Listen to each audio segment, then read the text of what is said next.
Today we're gonna make pizza dough. Pizza is really one of those things that everyone seems to love. And it's super simple to make and quite inexpensive to make as well. You really only need 4 ingredients, and you can see them all here, to make good quality pizza dough. The first ingredient is flour. I'm using all-purpose flour. I do get asked the question often, should I be using 00 flour when making my dough? You can. I personally do use it sometimes, but most commonly I use all-purpose flour. And the best thing about all-purpose flour is it's relatively inexpensive to buy. I bought a 5-pound bag of it here, and it cost me a few dollars to buy. I can make a lot of pizza with that. The next common item you're gonna need for making pizza is your yeast. I buy dry yeast. I don't even buy pizza yeast per se.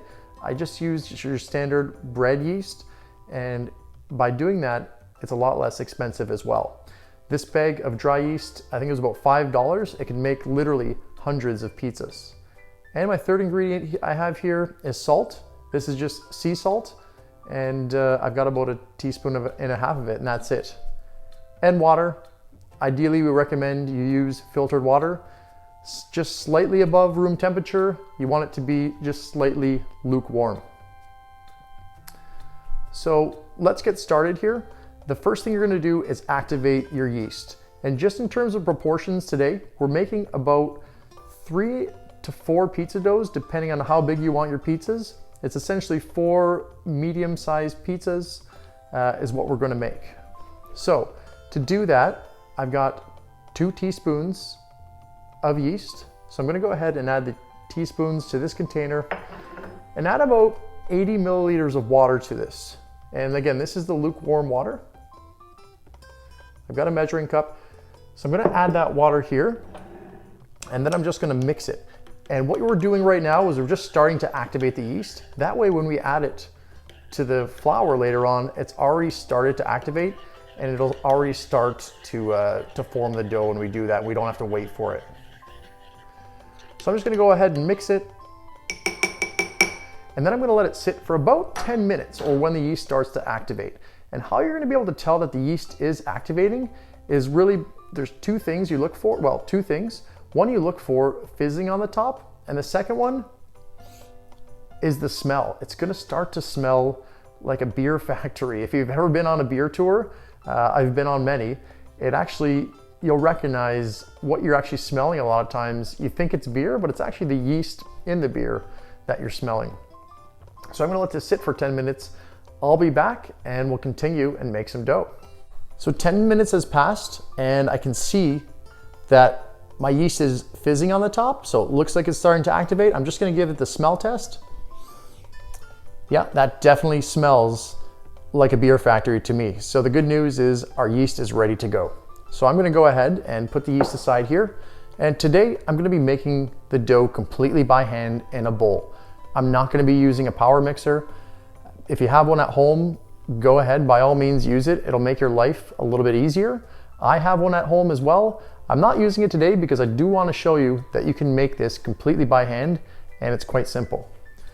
So I've just got a big glass bowl here. So I'm gonna go ahead, and the first thing I'm gonna do is add the flour. And then I'm gonna go ahead and add the yeast and the water.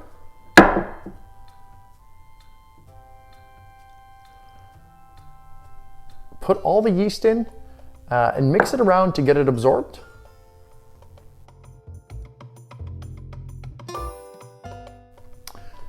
After the yeast water is absorbed, then go ahead and add your salt. Don't add your salt ahead of time, because the issue with the salt and the yeast is that if they mix together directly, then they counteract and your yeast will stop rising. And then start adding your water.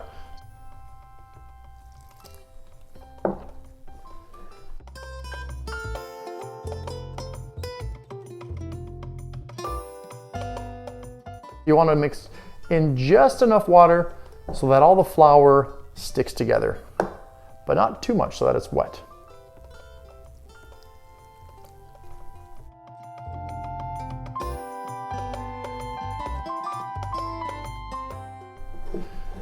I don't advise you to wear a black shirt while doing this.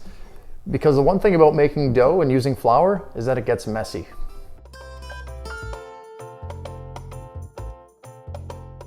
What I'm doing is I'm just kind of kneading it, rolling it in the air. You can knead it in the bowl if you'd like. What you're really just trying to do is, it's quite simple here. Just take the dough and squeeze it on both sides like this, stretch it out, and then just squish it together. And just keep doing that. That's what I find the easiest way to knead dough is. You're going to want to do that for about 10 minutes. I know your arm's going to hurt a little bit after 10 minutes. And honestly, don't be afraid to take breaks, because trust me, I do this often and it does wear your arms out. I've been rolling the dough for about 10 minutes now, and it's got to that texture where it feels like dough to me. And how do you know that it feels like dough? It really feels like, as a kid, you played with Play-Doh, fresh Play-Doh. That's really what you want it to feel like. And once it gets to that texture, what you're gonna do is just basically roll it into a ball, or as much of a ball as you can. And you're gonna put it back in your bowl. And you're gonna cover it with a tea towel. And we're gonna let this sit for about 15 minutes. And I'm gonna go get cleaned up and rest a little bit, because that was a bit tiring, I'll admit it. We'll see you in about 15. I'm back and my workplace is magically clean. I love how that works. So let's have a look at the dough.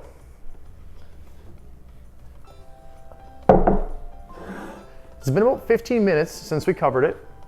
Oh wow, it has risen significantly.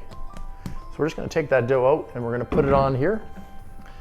Look at that, you can see that the dough has risen and it's a lot easier to work with now.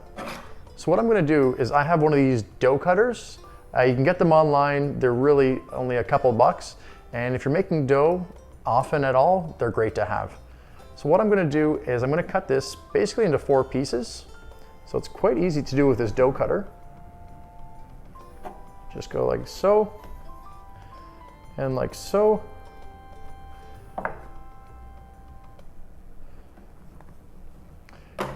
If you were in a pizzeria, that you'd put this on a scale and you'd actually weigh it. And if you were too light or too heavy, you just cut more pieces off or add more pieces from another piece. We're not gonna do that because we're not making the dough that precise. So now what we're gonna do is, this dough is basically ready to go in the fridge. We just wanna roll it into a ball. And that's gonna make it easier later on when we go to spread that pizza dough and make that pizza. So just use the tactic that I showed earlier, where you just grab the grab the dough, it's not pizza yet, and just pull it a little bit, and then you're just gonna roll it. And this technique is, this is the technique that I actually do use in pizzerias. You go like this, and just do that a few times. And as you're pulling it, you're gonna roll one side in, and then you're gonna roll the other over top. And that's basically how you get a ball of dough. And then all that you do is just, at the bottom here, you just kind of work it and tuck it in like that, and then roll it like so. And that's how you get a ball of dough. Now, just practice that. You have 3 other pieces of dough here to practice that on. And I'm gonna do it slowly again. So you're just gonna pull the ends out and roll one end in, and then roll that end over. And then turn it, and do the same thing. Turn it 90 degrees, roll one end in and one end over. And that's all you're gonna do. That's probably the hardest part about making dough, and it's really not that difficult. There's your second dough ball.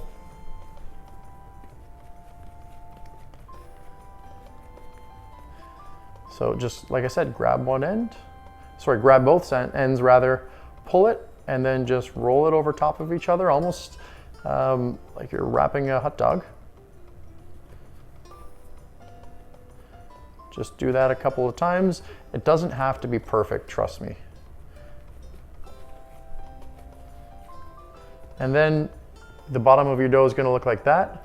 And this is where you just grab it and you just kind of tuck it in like that. And then you just roll it, and it's perfect. So there's 3 and 4.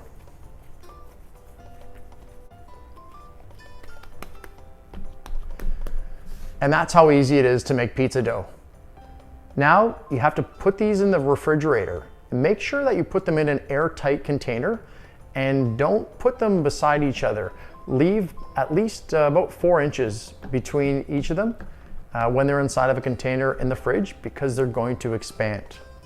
Now, ideally you would put these in the fridge for 72 hours. That's the magic number to get the best quality pizza dough.